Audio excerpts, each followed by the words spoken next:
They won't even know why they're thinking about you, but they willed relentlessly. Their minds infected, their decisions distorted, their emotions no longer their own but yours to sculpt and command. Machiavelli never used the word obsession, but he described it with chilling precision. Men, he wrote, are moved by only two great forces, love and fear. But beneath those two forces lies something more potent, something deeper. Obsession. Obsession isn't mere attraction. It's not a passing interest. It's a psychological possession. When someone is truly obsessed with you, it's not just about admiration. It becomes a total rearrangement of their inner world. They wake up with your image in their mind. They alter how they speak, how they dress, how they carry themselves. All because of you. Imagine that kind of control. It's not luck, it's engineered. So how do you create this effect? How do you implant yourself into someone's psyche the way Machiavelli controlled kings and courtiers? The answer lies in a single principle. Obsession is not sparked by what you give, ignited by what you withhold. When you're too available, when you flood them with attention, you become predictable. And predictability breeds comfort. But comfort is the death of curiosity. And curiosity, once dead, takes obsession with it. Instead, take the path Machiavelli would have taken, starve them of certainty. Obsession blooms in confusion. It begins when they can't quite place you, and they're unsure whether your kindness is genuine affection or calculated manipulation. When they replay your last glance in their mind, wondering was it desire or was it strategy? This emotional uncertainty locks their mind into an endless loop. Why? Because the human brain despises unresolved questions. You become the puzzle that lingers. You stretch out silences just a beat longer than comfort allows. You respond to messages slightly too late, not enough to offend, but enough to raise questions. You withdraw just as they lean in. You disrupt their emotional rhythm. Machiavelli never offered complete answers. He never declared total loyalty. And he never gave people the certainty they so desperately craved. Because certainty kills the chase. Without the chase, there can be no obsession. Uncertainty lights the fire. And once that fire is lit, you must control how it burns. Now that their interest is piqued through absence and mystery. It's time to mirror them, but only partially. Give them a glimpse of what they want to see in you. It's just enough to make them feel understood. It's not enough. To feel secure, Machiavelli called this strategic reflection. You reflect their deepest desires, but only in calculated doses. Do they admire ambition? Let them catch you dreaming aloud once. Do they long for vulnerability? Show a flash of softness, then bury it beneath a disarming laugh. Do they crave intensity? Offer it for a heartbeat, then disappear behind a wall of ice? The mind doesn't obsess over what it fully grasps. It fixates on what it almost understands. Once they're locked in, trying to decode you, reading into your words, interpreting your silences, you begin to train their mind. This is where psychological engineering becomes art. It's called intermittent reinforcement. Praise, then withdraw. Warmth, then silence. Pull close, then vanish without warning. Repeat irregularly. This pattern hijacks the dopamine system. Their brain begins craving your next move like a gambler waiting for the jackpot. They start checking their phone, rereading your words, overanalyzing your pauses. You become a mental addiction they can't explain and can't shake off. Words, simple messages. Delayed replies, brief moments of attention become powerful because their reward system is hijacked. Just like gamblers sitting hypnotized at a slot machine, pulling the lever again and again. Not because they know they'll win, but because they don't know when the next reward will come. It's unpredictability that keeps them hooked. You're not offering love, you're offering hope. And when hope is turned into a weapon, it becomes more addictive than love ever could. Machiavelli understood something few ever do, the most powerful. Obsessions aren't born from pleasure, they're born from pain. But not the kind you cause, the kind that already lives inside them. Quiet pain. Lingering wounds, abandonment, rejection, insecurity. These are the invisible scars most people carry, whether they show it or not. And you don't create the pain, but you become the one person who seems to recognize it. You don't try to fix them. You don't offer shallow advice. Simply listen without interrupting. You see the parts of them they hide from the world. You acknowledge what others overlook. Slowly, methodically, you shift from being just a person to becoming something far more dangerous, a solution. Being around you doesn't just feel good, it feels necessary. It feels like healing. And once someone associates you with healing, walking away becomes unthinkable. But here's the paradox. If you ever ask for obsession, if you demand loyalty, attention, or devotion, you shatter the illusion. Act. True obsession is never requested, it's provoked. Act. Than your presence ever could. Let your silence sting more than any words. Let your indifference sharpen their longing like a blade. Machiavelli never begged for loyalty. He didn't need to. He made himself so enigmatic, so compelling, so impossible to decode that people gave it to him without being asked. That's your aim. Don't tell them to obsess, become the obsession. Make them crave the answer to one question. Who is this person really? And never let them answer it. Because the moment they feel they understand you, the chase dies. Obsession evaporates. In certainty, Machiavelli never gave people a final answer. He didn't want to be known. He wanted to be imagined. That's where power lives, not in clarity, but in mystery.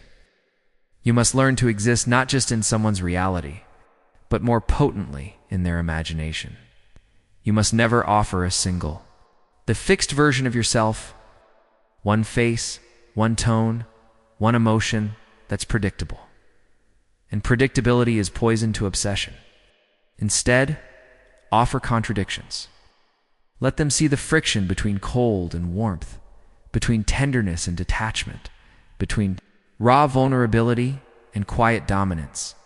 One day you're intense, unwavering, laser-focused.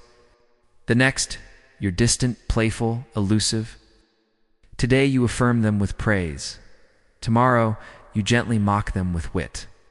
And they'll begin to wonder which version is real. What changed? Did I do something wrong? That's the question. That feeds their addiction, not knowing. You don't owe them consistency. You owe them a labyrinth, a beautiful, maddening maze. And if you never hand them a map, they'll wander it forever, searching, hoping, guessing. Do you want to control someone without ever touching them? Control your presence. Machiavelli mastered this subtle art not by overwhelming with attention, but by manipulating timing. It's not just about showing up, it's about when you show up. It's more importantly when you disappear. You want them to think about you for hours? Leave a deep, vulnerable conversation unfinished. Want their pulse to spike when your name appears? Send a message that makes them feel seen, then vanish for half a day. Exit at the peak of emotional energy. Always leave them wanting. You create a silence so sharp it echoes, a void so precise it haunts. Their mind starts spinning with questions. Their heart starts to feel uneasy. And with that, you've entered their mental real estate. Free. That's the price of mastery, living in someone's mind without invitation, without rent, without resistance. And how do you secure such a position? Mirroring. Act. But not. The clumsy, surface-level kind that imitates gestures or repeats phrases.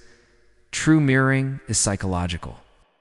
It's a classic seduction tactic, but few use it well. Most people think mirroring means copying posture or mimicking tone. That's imitation, not influence. The real tactic is more refined. You reflect their internal world back to them, slightly altered, just off-center. You voice what they've always felt deep down, but never had the courage or clarity to say. You notice details no one else mentions? An old scar, a nervous laugh. Contradiction in their story, and bring it gently into the light. You make them feel known, seen, but not completely. Slightly misunderstood. And that sliver of misunderstanding? That's the hook. It keeps them coming back, eager to clarify, to be seen more clearly. But you never let them, because you're not wrong. You're almost right and almost as powerful. Almost becomes the cliffhanger they replay in their mind. They want to finish the story, fix the mirror, complete the image. But they won't, because you never give them the satisfaction. Nothing common is desired. Nothing easy is respected. If you want to inspire obsession, become rare. Good belly. Understood this deeply. People worship what is scarce. So you must cultivate scarcity not just in presence, but in energy. Your time should feel earned, never assumed. Your opinions, shared sparingly. Your compliments, never tossed carelessly. Your attention, unpredictable and therefore priceless. They should feel that every interaction with you is a privilege. Obsession doesn't stem from constant availability, it grows from earned proximity. They don't fall in love with you as a person, they fall in love with what it means to be chosen by you. And once they feel chosen, they fear being unchosen more than anything else. You don't build obsession with affection. You build it through removal. Right when they begin to feel safe, withdraw. They think they figured you out, vanish. When comfort starts to settle, disrupt it. Shake their emotional foundation, but do it with precision. A single, well-placed pause in conversation, an unanswered message. A change in tone, these small emotional wounds, if delivered carefully, leave lasting marks. But remember, the goal isn't cruelty. It's confusion. You don't want them to resent you. You want them to miss you. Sit with your silence and question every word they spoke, every choice they made. This is the moment obsession matures from interest into introspection. Because now, it's not even about you. It's about how they feel about themselves when you're no longer there. Every powerful figure in history had something memorably unique gesture, a phrase, a scent, a silence that said more than words. These are sensory anchors. They bury themselves in the subconscious. You must do the same. That's a phrase only you use. A certain cadence in your voice when you're serious. A gesture that once seen can't be forgotten. This becomes your fingerprint in their mind. They begin to hear your voice in silence. They see your silhouette in strangers. They recognize you in songs that never mentioned your name. You become not just a memory, but a haunting presence. A lingering question. To make someone obsessed, you must blend the line between self and other. They must begin to see you as part of themselves. Your absence must feel like a piece missing from their identity. This is what Machiavelli did. He didn't simply advise or instruct. He embedded himself into their minds, into their decisions, their fears, their ambitions. He became the quiet voice they consulted in moments of doubt, the shadow that guided their choices without ever appearing. People don't obsess over others. They obsess over who they believe they are when they're with you. That's the illusion you carefully construct in what with grand gestures or dramatic declarations, but with quiet precision. You make them feel stronger when you're near. More wanted, more seen, more whole. It's not just that you understand them, you amplify them. Every conversation, every glance, every subtle suggestion is a gentle reminder of who they become in your presence. And slowly, without realizing it, they begin to depend on that version of themselves. When they're with you, they stand taller. They speak with more certainty. They see themselves reflected in your gaze, and what they see is better, brighter, bolder. But the moment they leave, something dims. A quiet sense of lack creeps in. They don't miss you, they miss themselves with you. That's why they come back. Again and again. You begin to assign meaning to their existence in your life. But you don't rush. You wait until they've already sought your attention, until they've invested something: time, emotion, vulnerability. Then you give them a title.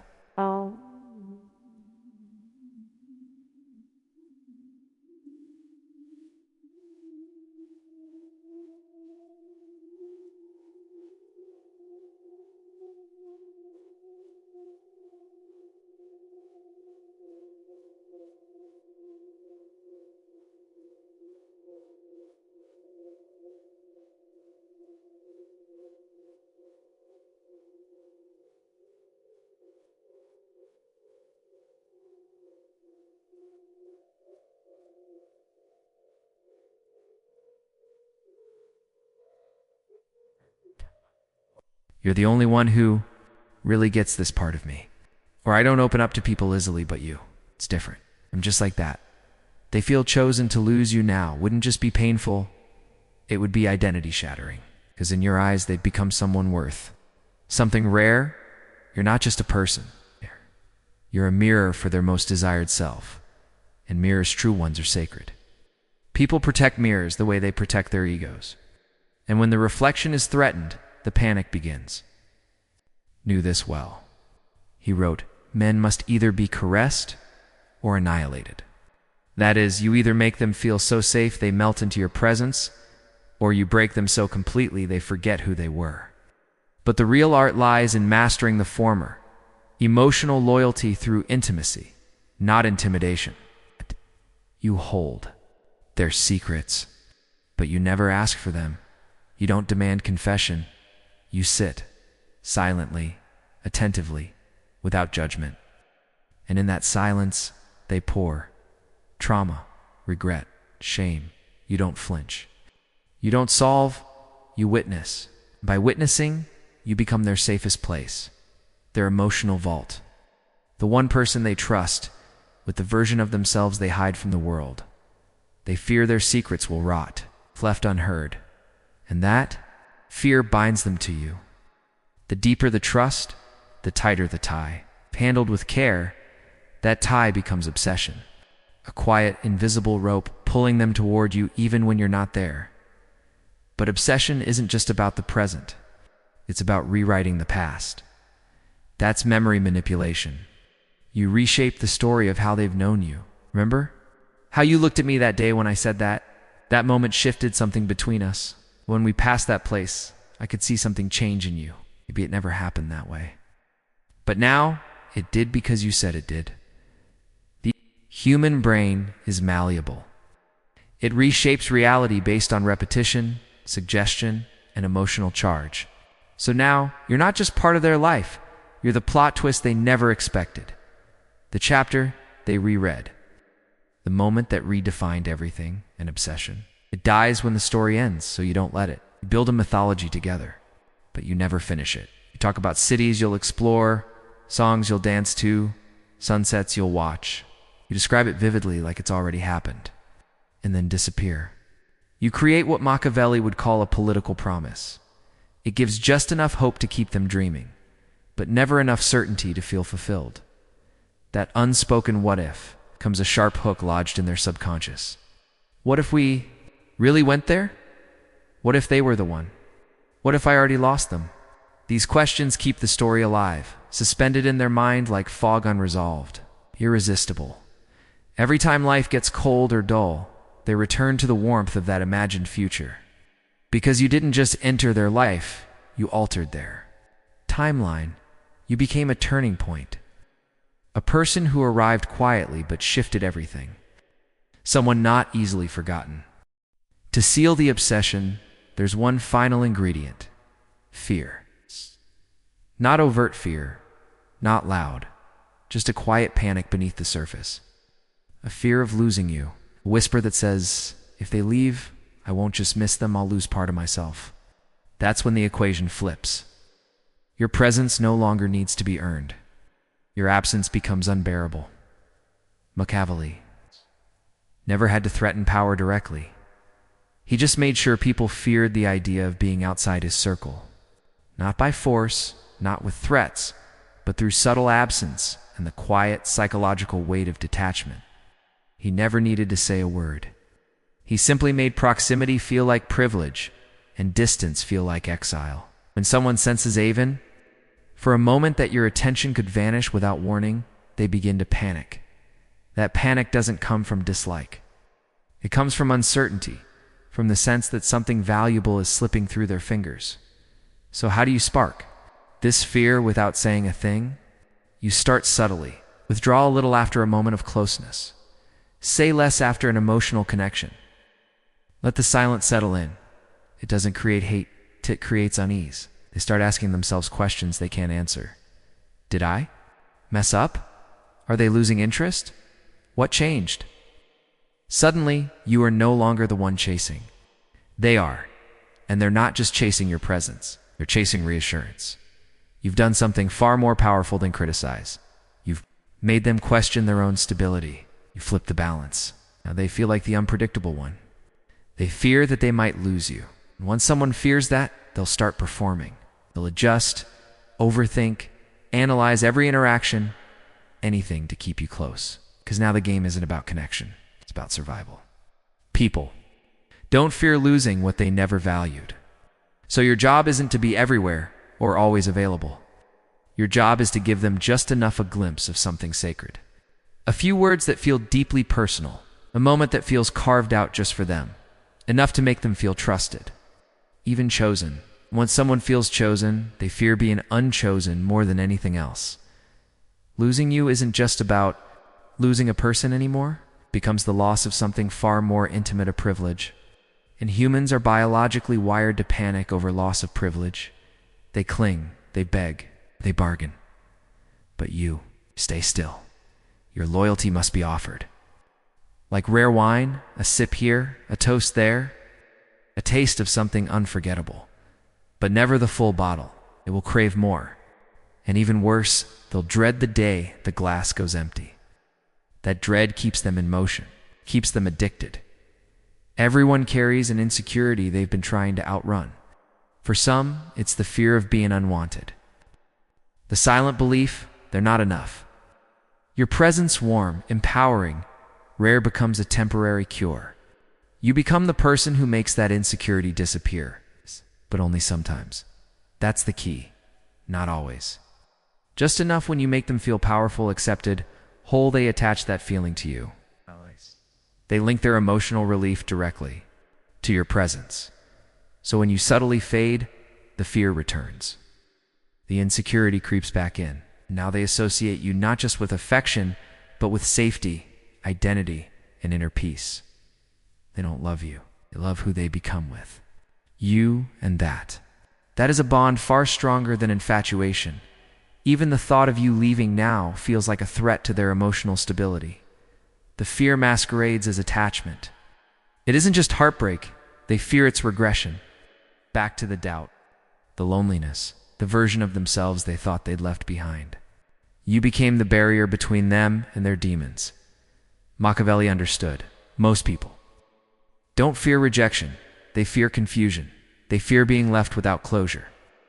If someone believes you might leave, they grow anxious. But if they believe you might leave because of them, they don't just feel anxious, they begin to strive. They try harder, speak softer, offer more, never threaten to leave. It weakens your position. Instead, plant subtle questions. I just hope you're not becoming like everyone else, or people don't lose me because I walk away. They lose me when they stop recognizing how rare I am. These are not threats. These are mirrors. They don't provoke defense. They provoke self-doubt. Now they're not afraid of you walking away. They're terrified of being the reason you do. They don't just want to be close to youth. They want to earn the right to stay there. And once you become part of their daily thoughts, memories, and identity, something else happens. You stop being just a person. You become their compass, their standard, their voice of reason. You don't just affect their emotions. You begin to influence their decisions. Subtle phrases like, "You're better than that," or "That's not how I see you," can completely shift their behavior. Why? Because they don't just want your affection anymore. They crave your moral approval. And when you control someone's self-image, you control their actions. You can go silent for hours, and they will text 3 times. Read old messages. Zoom in on punctuation. Play your last voice note like it holds a secret code. 'Cause Machiavelli never had to speak loudly. Silence was his sharpest weapon. You've made them dependent on your unpredictability. They're hooked on trying to fix what they never broke. They're already chasing their own obsession. And you just remain a few calculated steps ahead. Not far, not gone, just always out of reach. This is the fine art of psychological presence. You're near enough to feel real, but distant enough to remain unattainable. Obsession doesn't die in distance, it dies in overexposure. That's why you feed it with precision. Nothing fuels obsession more than the mystery of absence. Not a dramatic exit, not a fight. Just the quiet, carefully timed vanishing act. A sudden stillness in the middle of closeness. Like smoke disappearing into the air you don't explain, you don't announce. You simply fade. Slowly, strategically. First, your messages take a little longer. then your warmth cools just enough to be noticed but not questioned. You remain visible, yet emotionally removed. And if they ask, you never give them the answer they expect. You respond with serene ambiguity. Nothing's wrong. I've just been in my head. That calm response plants chaos in their mind. What does that mean? Did I do something? Did I miss a sign? Their mind begins the spiral, and you never have to push. That's when the obsession deepens. Not because you said something cruel or made a dramatic exit, but because you left them with a puzzle they feel desperate to solve. You didn't break the connection, you loosened it, just enough for them to fear losing it entirely. Even as you fade, you leave fingerprints everywhere. A playlist you once shared plays in their car unexpectedly. A phrase you used echoes from someone else's lips. The street corner you used to meet on now feels haunted. You become a ghost, not one that haunts their house, but one that haunts their mind. This is how you make the invisible unforgettable. The less they see you, the more they feel you. Because now, you're not just someone they knew. You're everywhere they don't expect, but secretly hope to find you. And what happens when the silence stretches? Their own imagination fills the gaps. Their hopes, regrets, insecurities. They project all of it onto your absence. Maybe they're testing me. Maybe I meant more than I realized. Maybe they're waiting for me to reach out first. You've said nothing, but their mind is screaming. You leave subtle sparks. Watch their story, but don't reply. Like a photo, but don't message. Send a vague line with no explanation. Made me think of you today, then vanish again. These breadcrumbs are not just reminders, they're triggers. Reminders that you're alive, watching, remembering, but not engaging. That uncertainty? That's the leash. You never yank it. You let them tug it themselves. Each unanswered message, each delayed response tightens the emotional grip. They're not chasing closure anymore. They're chasing validation, permission, meaning. And when they're at their most desperate, emotionally parched, and lost in the desert of silence, you reappear. But not as the version they remember. No, you return more refined, more detached, sharper, cooler. You no longer speak with the same softness. Your smile is still there, but it doesn't linger as long. You reply but without the emotional echo they once craved. They notice. They feel it before they can describe it. Something's changed. They'll try to recreate what once was. They'll overthink every word, revisit every memory, mimic past behavior. But it never works, because you're no longer responding to their present self. You're reacting to a version of them that only existed when your warmth still flowed freely. And that's the genius of your shift. They aren't trying to win you back. They're trying to resurrect something that only existed in the past. They're not chasing you anymore. They're chasing their memory of you. A memory you carefully shaped, then fractured. People never stop chasing ghosts that once made them feel safe. And ghosts never explain why they left. They just linger quiet, powerful, unsolvable. They try everything: jokes, apologies, deep confessions, but it all falls short. Because you no longer belong to the emotional world they inhabit. You've made yourself unreachable not by hiding, but by changing. They're no longer chasing you. They're chasing relief from the person they became because of you. The cycle traps them, built not from chaos, but from rhythm. Your silence, your attention, your warmth, your withdrawal, all of it composed like a song they can't stop playing. You offered just enough paradise to make ordinary life unbearable without you. That's not manipulation. That's myth-building.legend status. Start shaping your myth. Speak about your past in poetic, ambiguous ways. Describe you in extreme terms. Mysterious, powerful, unreadable. You don't give people facts. They create them for you. And when someone doesn't fully understand who you are, they fill in the gaps with imagination, with myth. The more silent you are, the more noise they make on your behalf. And still, you never defend your image. Let them argue over it. Let the debate swirl. Is he cold or calculated? Is she wise or dangerous? What is it about them that feels both comforting and terrifying? The moment someone starts defending you to others, They've crossed the line from follower to believer. They've become your priest, your silent ambassador, preaching your story without being asked. And once you become a story someone can't stop telling, you've transcended being merely a memory, because stories outlive memories. Memories fade, but legends are passed on. What begins as admiration turns into loyalty. What once felt like connection now feels like doctrine. And once you've reached that point, it's no longer about attention. It's about power. Now, it's time to use that myth. Machiavelli didn't just want admiration, he wanted obedience. Obsession, when shaped with precision, becomes the highest form of influence. And that influence doesn't require commands. It requires identity. When someone links their sense of self to you, they don't just want your presence, they need to earn it. They crave your approval, not for love, but to feel aligned. That's the most silent, enduring kind of control. And here's the secret. When someone obsessively seeks your validation, don't reward them based on their affection. That's too common, too shallow. Reward them based on loyalty. Echoed belief, subtle conformity. They defend your name, you offer warmth. They adopt your unspoken principles, you show trust.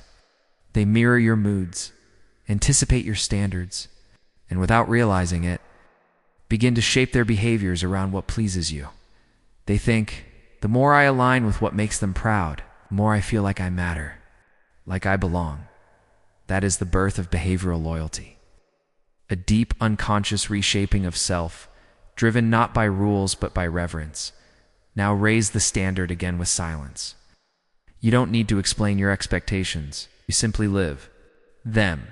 Emotional self-control, grace under pressure, loyalty without prompts. These are not traits you teach. They are energies you carry. And because people are drawn to what they respect, they start to adjust. They soften their chaos. They raise their tone.